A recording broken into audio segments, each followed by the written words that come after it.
Hello दोस्तों, नमस्कार। English India में आप सभी का फिर से स्वागत है। और डेली यूज़ सेंटेंसेस को लेकर आज हम फिर आपके लिए आए हैं। और आज का इस वीडियो, अगर आप इस वीडियो को देखते हैं, पूरी तरीके से देखते हैं और इसको नोट करते हैं, तो गारंटी है कि आज से ही आप इंग्लिश का जो सेंटेंसेस है उसे बोलना प्रारंभ करेंगे और इंग्लिश को आप बोलना शुरू कर सकते हैं इस वीडियो लेक्चर से, क्योंकि इसमें बहुत सटीक सेंटेंसेस को ऐड किया गया है। बहुत डेली यूज सेंटेंसेस को इसमें लाया गया है, ताकि जिसका यूज़ डेली बेसिस पर हम अक्सर करते रहते हैं, लेकिन हम सिर्फ उसे हिंदी में बोलते हैं, अंग्रेजी में शायद हम उसे नहीं बोल पाते हैं। तो उसी टाइप के सेंटेंसेस को हम इस वीडियो में आपके लिए लेकर आए हैं। तो इस वीडियो में आप बने रहें और देखें कि किस प्रकार के सेंटेंसेस इस वीडियो में हम लेकर आए हैं। ये गारंटी मैं देता हूँ कि ये वीडियो देखने के बाद आप इंग्लिश में आपको कॉन्फिडेंट आएगा, आप थोड़ा कॉन्फिडेंट होके कहीं बोल भी सकते हैं। तो आज का सेंटेंसेस है, चलो अंग्रेजी सीखते हैं। चलो अंग्रेजी सीखते हैं, इसको हम लोग बोलेंगे let's learn English. Let's learn English.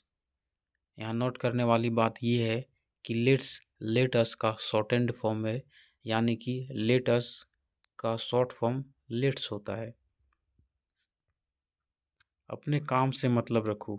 हम अक्सर कभी न कभी किसी को ये बात बोलते हैं कि अपने काम से मतलब रखो, जब वो थोड़ा आगे बढ़ चढ़ के हमसे जब खराब या यूजलेस टॉपिक्स पर जब हमसे बात करने लगता है, तब हम उससे ये बात कहते हैं कि अपने काम से मतलब रखो। तो इंग्लिश में हम लोग इसको बहुत छोटे शब्दों में, बहुत छोटे फ्रेज में बोल सकते हैं, माइंड योर लैंग्वेज या mind your business. Mind your business. अगला है, अपने जुबान पर लगाम लगाओ। ये सेंटेंस को भी हम लोग बहुत यूज़ करते हैं डे टू डे लाइफ में। तो इसका इंग्लिश होगा mind your language. Mind your language यानी अपने जुबान पर लगाम लगाओ। चुप रहो, शट अप। चुप रहो, शट अप। भाड़ में जाओ, go to hell. Go to hell. भगवान पर भरोसा रखो। भगवान पर भरोसा रखो। Believe in God. Believe in God. इसी प्रकार हम लोग ये भी अक्सर कहते रहते हैं कि मुझ पर भरोसा रखो। मुझ पर भरोसा रखो। तो वहाँ हम लोग बोलेंगे बिलीव मी। Believe me. क्या तुम मुझे जानते हो? क्या तुम मुझे जानते हो? Do you know me? Do you know me? क्या चल रहा है? What is going on? What's going on? यानी क्या चल रहा है? सब ठीक है। All is well. All is well यानी सब ठीक है। योग स्वास्थ्य के लिए फायदेमंद है। योग स्वास्थ्य के लिए फायदेमंद है या फायदेमंद होता है। तो दोनों का इंग्लिश सेंटेंस एक ही बनेगा। Exercise is good for health. Exercise is good for health. Next, तुम गाड़ी चलाना जानते हो? Do you no driving? या हम इसको इस प्रकार भी बोल सकते हैं, क्या तुम गाड़ी चलाना जानते हो? दोनों का इंग्लिश सेम होगा, do you no driving. Next, पढ़ते रहो, keep on reading. Keep on reading.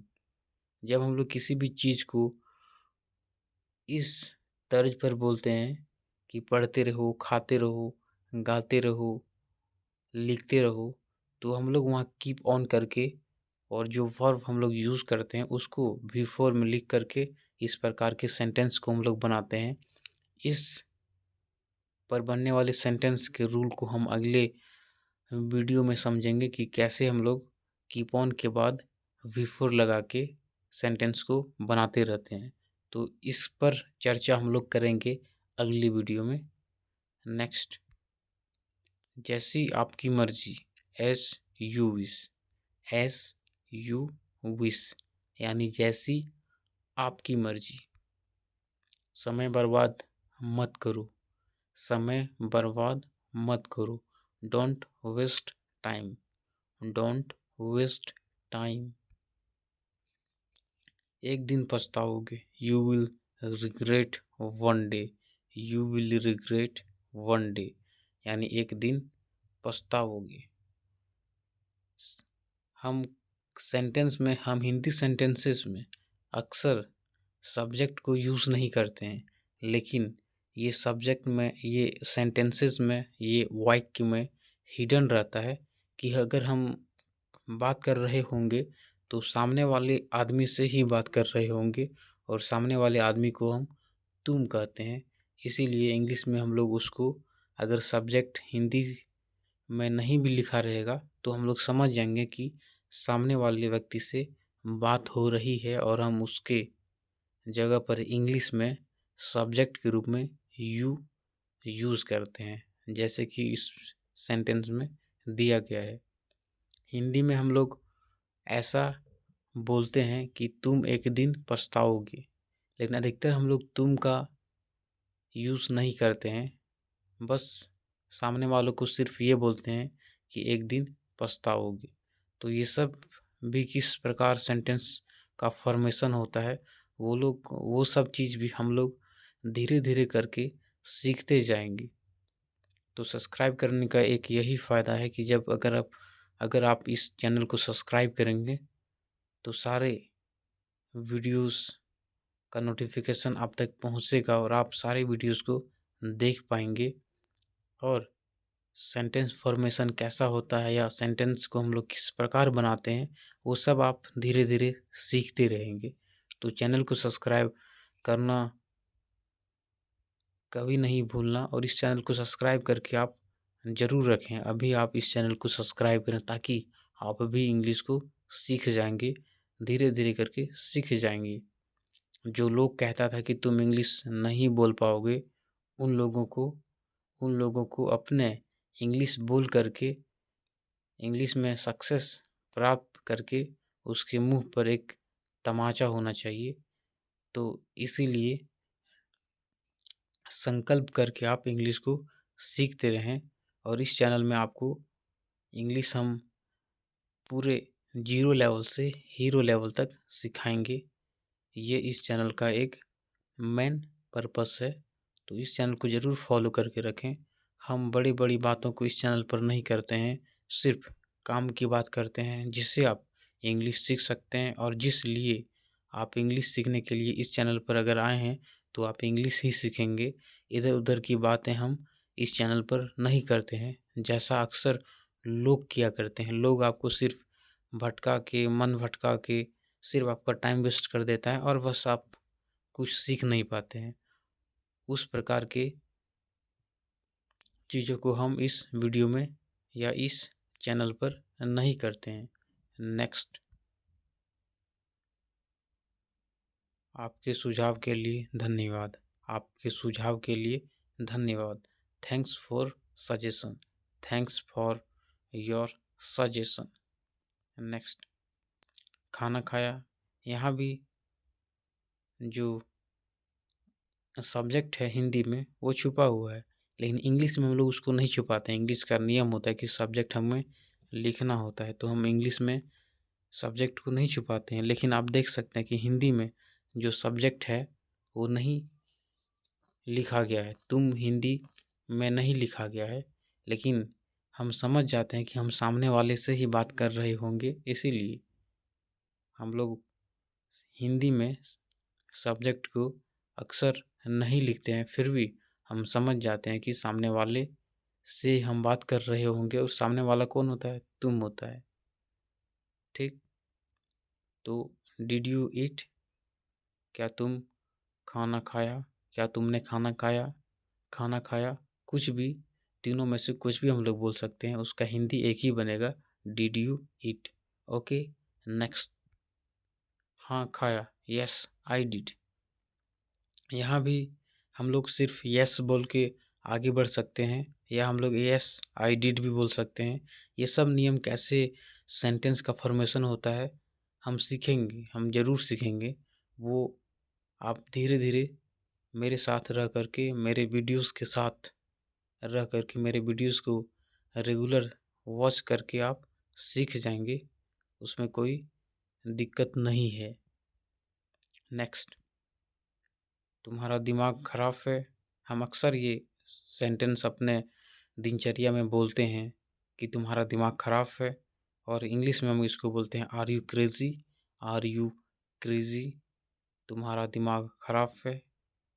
Next, कितनी अच्छी वीडियो है, कितनी अच्छी वीडियो है। What a video, what a video, कितनी अच्छी वीडियो है।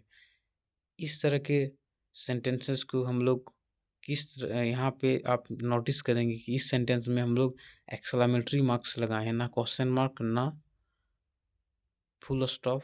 हम लोग यहाँ पे लगाए हैं एक्सक्लेमेटरी मार्क्स। तो ये भी एक सेंटेंस का प्रकार होता है कि कब हम सेंटेंस में एक्सक्लेमेटरी मार्क्स लगाते हैं, कब फुल स्टॉप लगाते हैं, कब क्वेश्चन मार्क लगाते हैं, और वगैरह वगैरह कब लगाते हैं। पंक्चुएशन मार्क्स जो होता है वो हम लोग कब कहाँ यूज़ करते हैं, वो भी हम लोग सीखेंगे, ज़रूर सीखेंगे अगली वीडियोस में, धीरे धीरे करके सीखेंगे। नेक्स्ट, मैंने बहुत कुछ सीखा। मैंने बहुत कुछ सीख लिया भी कर सकते हैं, तो इसका इंग्लिश बनेगा I learned a lot of things. I learned a lot of things. Thank you so much.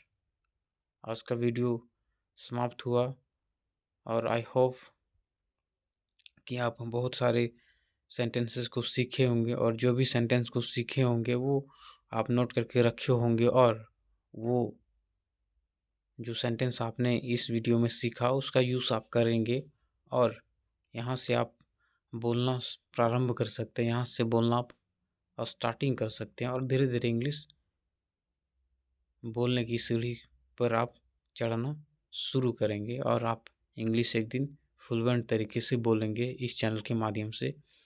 तो इस चैनल को, जो इंग्लिश इंडिया चैनल है मेरा, उस चैनल को ज़रूर फॉलो करें, ज़रूर सब्सक्राइब करें, ज़रूर बेल आइकन को प्रेस करें, ताकि आप इंग्लिश को सीखेंगे।